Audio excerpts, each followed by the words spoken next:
Hello everyone. Welcome to the GOE colleges GS. मैं हूं doctor Krishnanand और आप देख रहे हैं हमारा एनसीईआरटी सीरीज जिसमें हम क्लास 11th का फंडामेंटल्स ऑफ फिजिकल ज्योग्राफी से ये चैप्टर नंबर 11 लेके आए हैं, जो कि रिलेटेड है क्लाइमेटोलॉजी से, वाटर इन एटमॉस्फेयर से। इससे पहले की वीडियोस अगर आपने हमारे चैनल पर नहीं देखा है तो आप प्लेलिस्ट सेक्शन में जा सकते हैं। वहां पे सारे प्लेलिस्ट में आपको दिख जाएगा कि हमने कैसे कैसे क्लास वाइज एनसीईआरटी ज्योग्राफी को कवर किया है, और आगे आने वाले समय में हम बाकी सब्जेक्ट्स को भी इस चैनल पे कवर करेंगे, जो कि जनरल स्टडीज का पार्ट होने वाला है। तो आगे बढ़ने से पहले एक रिक्वेस्ट है कि आप इस चैनल को सब्सक्राइब जरूर करिए, वीडियोस को लाइक जरूर करिए, अपने कमेंट भी छोड़िए और ज्यादा से ज्यादा लोगों में इस वीडियो को शेयर करिए। तो आइए अब पढ़ते हैं वाटर इन द एटमॉस्फेयर।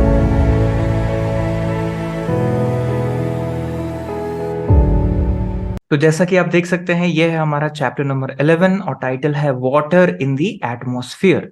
अब ये चैप्टर क्लाइमेटोलॉजी को समझने के लिए ज्योग्राफी में बहुत जरूरी होता है।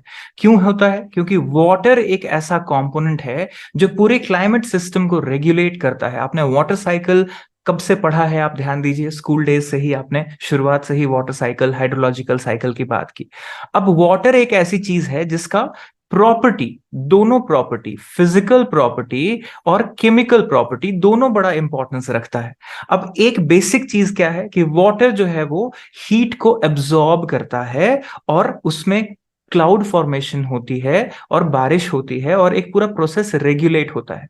तो जब भी हवा में मॉइस्चर होगा, यानी हवा अनस्टेबल होगा, स्टेबल हवा ड्राई हवा होती है, लेकिन जैसे ही हवा में मॉइस्चर हो जाए तो कुछ ना कुछ क्लाइमेटिक फिनोमेना होने के चांसेस बढ़ जाते हैं। इसलिए बहुत जरूरी है कि आप ये समझिए कि वाटर इन द एटमॉस्फेयर में क्या क्या चीजें जरूरी है।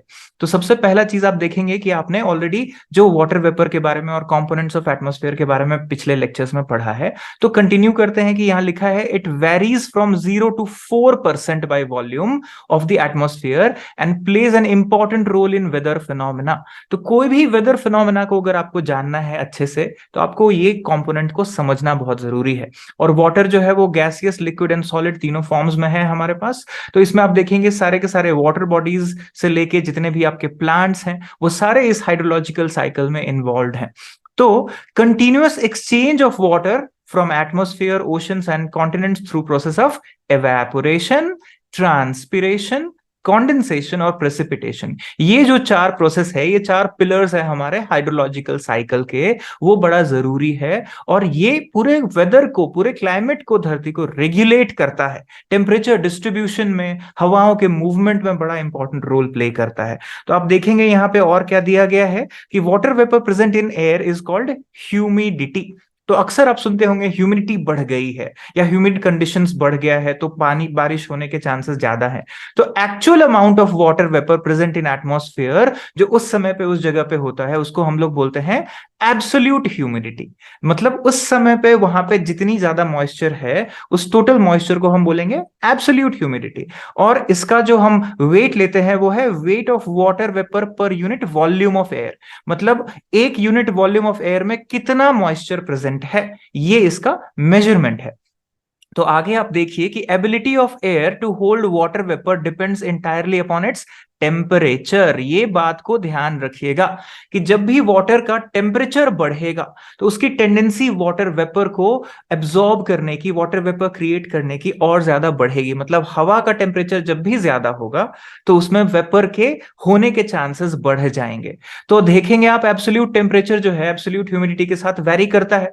तो percentage of moisture present in atmosphere as compare to its full capacity at a given temperature is called relative humidity. तो अब ये RH क्या है? अक्सर हम लोग रिलेटिव ह्यूमिडिटी की बात करते हैं कि ये 82% है, 75% है। तो ध्यान रहे, एक्चुअल मॉइस्चर और टोटल मॉइस्चर जितना वहां हो सकता है इनमें डिफरेंस होगा। यानी किसी जगह पे मैक्सिमम मॉइस्चर कितना हो सकता है? 100%।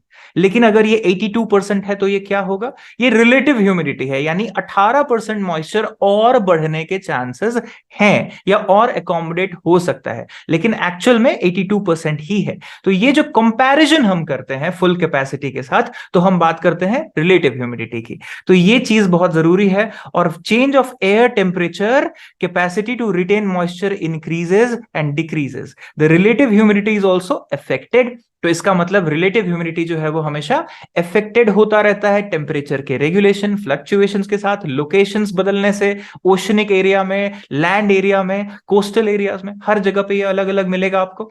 और air containing moisture to its full capacity is called saturated air. यानी अगर 100% मॉइस्चर हो जाए, अब इससे ज्यादा मॉइस्चर नहीं अकोमोडेट कर सकती हवा, तो उस सिचुएशन को बोलते हैं सैचुरेशन। यानी सैचुरेटेड एयर अगर आप कहीं सुनेंगे तो मतलब ये फुल हो गया है, और सैचुरेट हो गया है मतलब अगर उसमें जरा सा भी और मॉइस्चर आएगा तो वो बाहर हो जाएगा, यानी बारिश होने लगेगी। तो ये चीज बहुत इंपॉर्टेंट है। और temperature at which saturation occurs is called which point? Due point. तो ड्यू पॉइंट कौन सा पॉइंट है? एक ऐसा टेम्परेचर है जहां पे हवा सैचुरेट हो जाती है, मतलब रिलेटिव ह्यूमिडिटी कितना हो जाएगा? 100% हो जाएगा। तो ये बातों को आप थोड़ा सा ध्यान रख के पढ़िए और समझिए।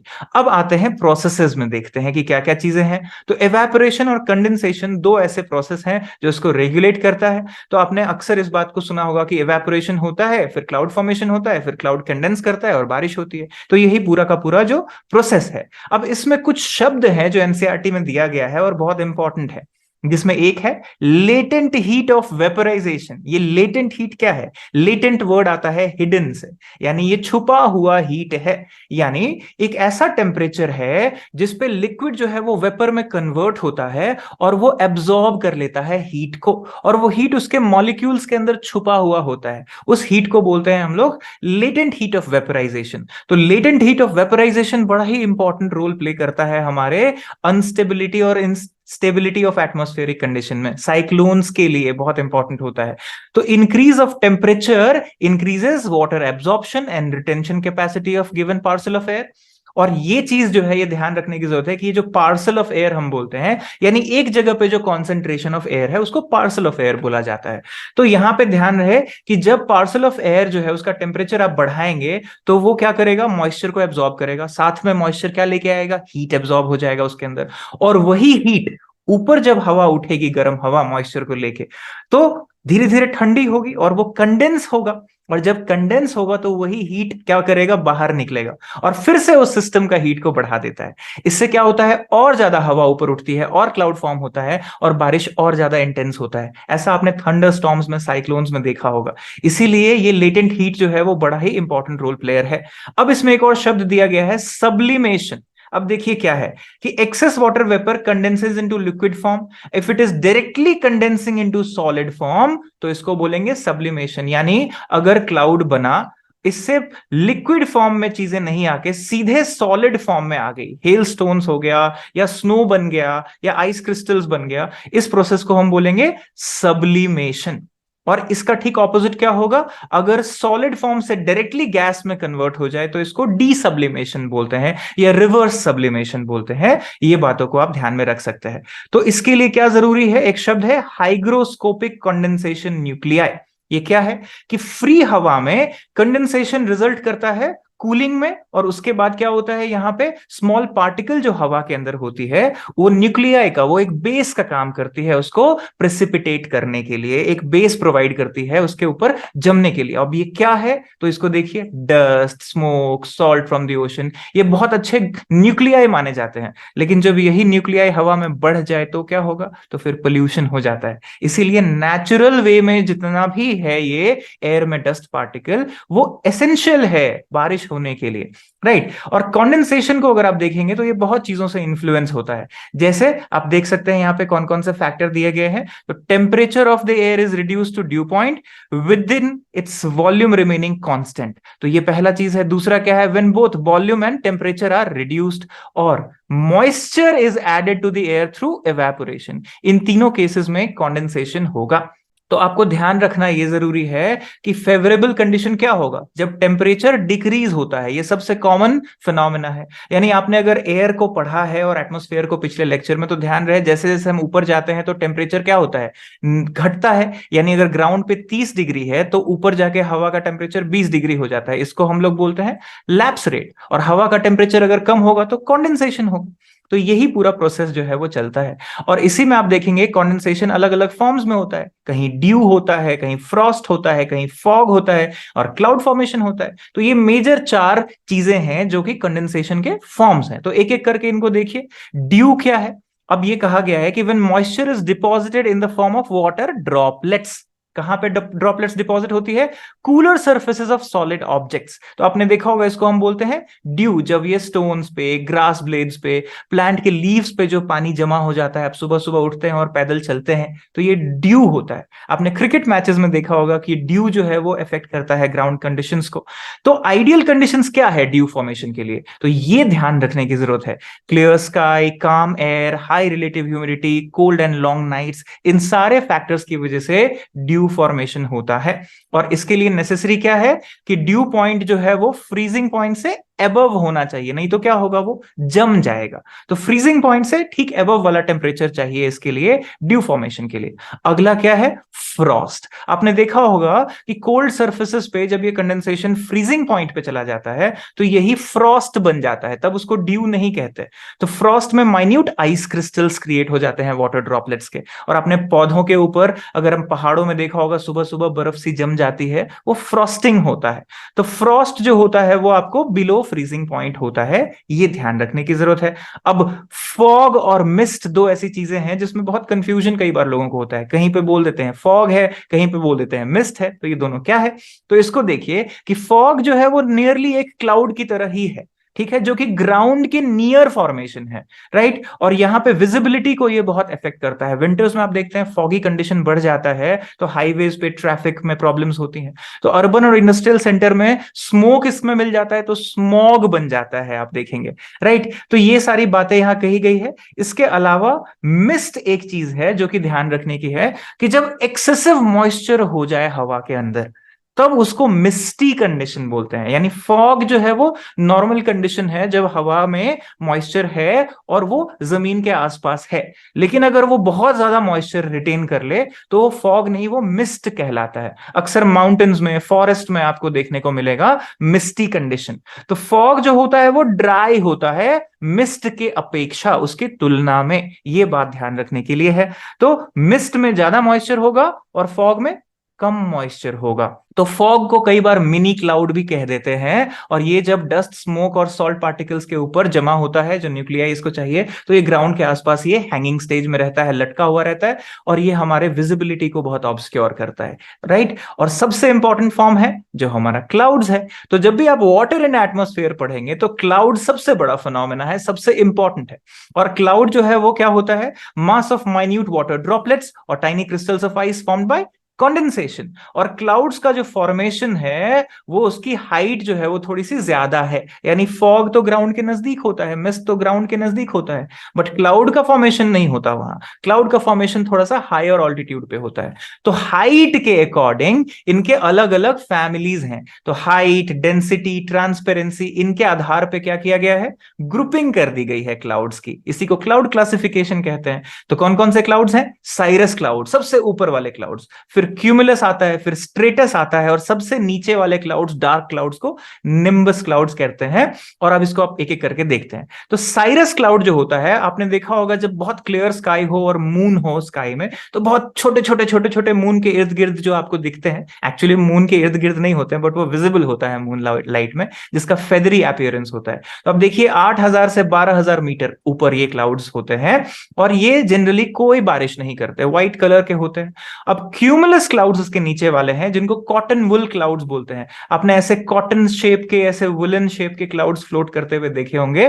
वो 4,000 टू 7,000 मीटर्स में होता है और स्कैटर्ड होता है, राइट। इसका बहुत फ्लैट सा बेस होता है। इसके बाद आता है स्ट्रेटस क्लाउड। अब ये वर्ड आप सीख लीजिए, स्ट्रेटा यानी लेयर्ड होता है, ये लेयरिंग को स्ट्रेटा बोलते हैं। तो इसमें आप देखेंगे क्या कि ये बहुत सारे लार्ज पोर्शंस ऑफ स्काई को कवर करता है, और ये मिक्सिंग ऑफ एयर मासेस से अक्सर बनता है। एयर मासेस यानी cold air mass, warm air mass, इन दोनों के मिक्सिंग से ज्यादातर इसका फॉर्मेशन होता है। और एक्स्ट्रा ट्रॉपिकल साइक्लोन वाले एरियाज में आपको स्ट्रेटस क्लाउड्स अक्सर आपको मिलेंगे, हायर लैटिट्यूड्स में। निम्बस क्लाउड्स, जो कि सबसे कॉमन क्लाउड है, थंडरस्टॉर्म क्लाउड आप बोल सकते हैं, या जिसमें सबसे ज्यादा बारिश होती है। तो ब्लैक और डार्क कलर का जो क्लाउड होता है, जो कि सरफेस से बहुत ज्यादा ऊपर नहीं होता। तो आप देखेंगे निम्बस क्लाउड्स कई बार शेपलेस होता है, या कई बार थिक वेपर कंटेनिंग वाला होता है, और इससे ज्यादा मॉइस्चर जो है वो बारिश के फॉर्म में हमारे को मिलती है।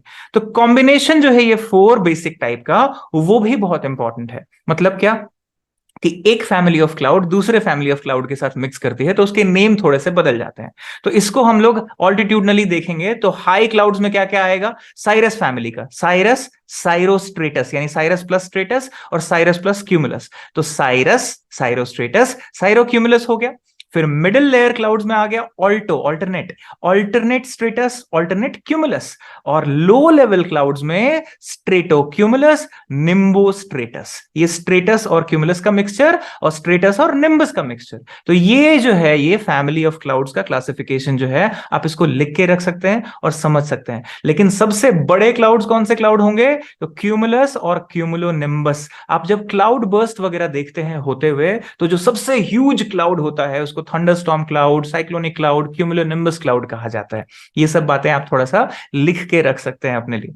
अब बात करते हैं कि क्लाउड तो हो गया, अब क्या होगा इसमें से, प्रेसिपिटेशन होगा और अलग अलग फॉर्म्स ऑफ प्रेसिपिटेशन होगा। तो कंडेंसेशन से जब वाटर वेपर मॉइस्चर से जब रिलीज करेगा तो अलग अलग फॉर्म्स ऑफ रेनफॉल होंगे, स्नोफॉल होगा, स्लीट और हेल स्टॉर्म्स भी आपने देखे होंगे बहुत सारे होते हुए।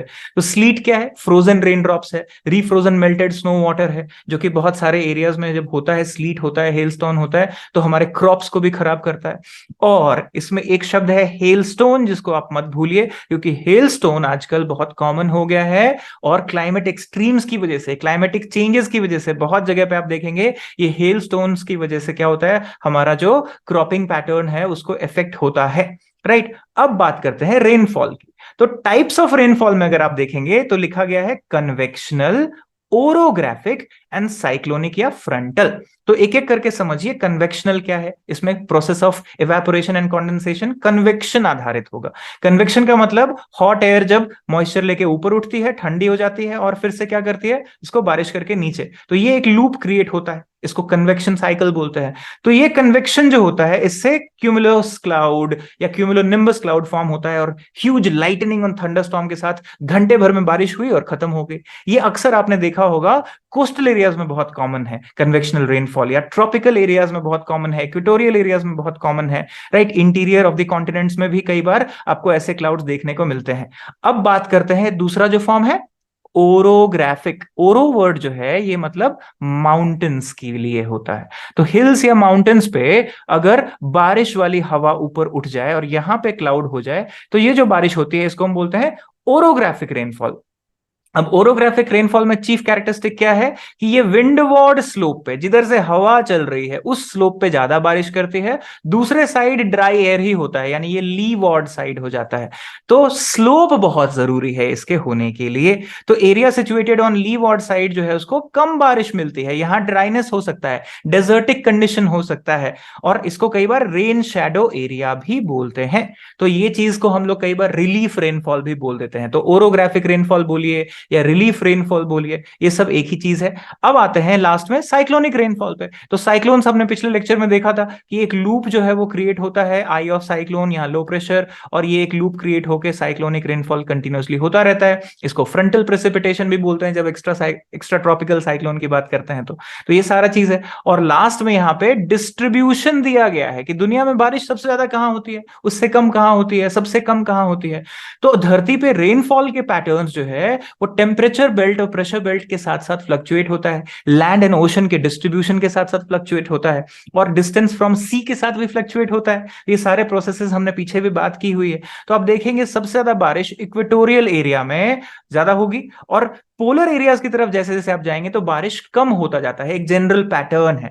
तो आप इसको थोड़ा सा समझिए कि रेनफॉल जो है वो कहां ज्यादा होगा, ओशंस में ज्यादा होगा, मॉइस्चर ज्यादा है, लैंड पे कम होगा। और सबसे ज्यादा 35 डिग्री टू 40 डिग्री नॉर्थ और साउथ लैटिट्यूड में आप देखेंगे यहां पे क्या होता है, रेनफॉल हेवियर है ईस्टर्न कोस्ट पे। तो इसको आप वर्ल्ड मैप के साथ देखिए ये इंफॉर्मेशन को, क्योंकि एनसीईआरटी में तो सिर्फ 2 लाइन दे दी गई है। जब आप eastern coast of the continents between 35 to 40 degree north and south latitude देखेंगे तो आपको समझ आएगा कि ये क्या कहा जा रहा है कि ईस्टर्न कोस्ट पे क्या है।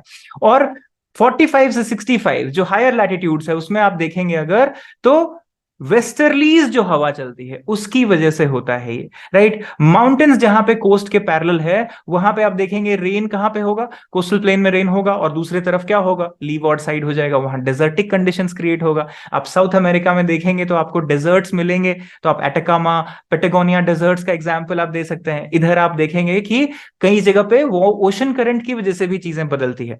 तो आप ये सारी चीजें देख सकते हैं। फिर हमारा जो मॉनसून जो रेनफॉल है वो आपने देखा है इंडिया में, मॉनसून रेनफॉल, और इंडिया वाले सेक्शन में उसको हम और डिटेल में करेंगे भी। और areas lying in the rain shadow area, वहां पे मैक्सिमम 50 सेंटीमीटर तक ही रेनफॉल होता है। तो ये सारे के सारे जो एक बेसिक रेनफॉल और ये पैटर्न जो हमारा है प्रेसिपिटेशन का, ये यहाँ पे दिया गया है। लेकिन आजकल ये बहुत इंपॉर्टेंट हो गया है कि ये सब जनरल पैटर्न जो है उसमें चेंजेस आ रही है। क्यों आ रही है चेंजेस? क्योंकि वर्ल्ड क्लाइमेट बदल रहा है, क्लाइमेट चेंज हो रहा है, कहीं पे वार्मिंग है एक्सट्रीमिटी में, वहां की चीजें बदल रही हैं। पहले सीजनैलिटी में जैसे बारिश होती थी वो सीजनल पैटर्न्स बदल रहे हैं, और मल्टीपल कॉम्प्लेक्स सिचुएशंस क्रिएट हो रहा है। इसी के लिए ये सारी चीजों को ध्यान देके पढ़ना बहुत जरूरी है। तो मैं आशा करता हूं कि ये सारी बातें आप ध्यान रखेंगे, आपके एग्जाम्स के लिए काम आएगा। और ये वीडियो को आप डेफिनेटली लाइक करिए, हमारे चैनल को सब्सक्राइब करना ना भूलिए, और आगे हम अगला चैप्टर लेके आते हैं। So all the best wishes, keep learning, keep sharing the videos, enjoy.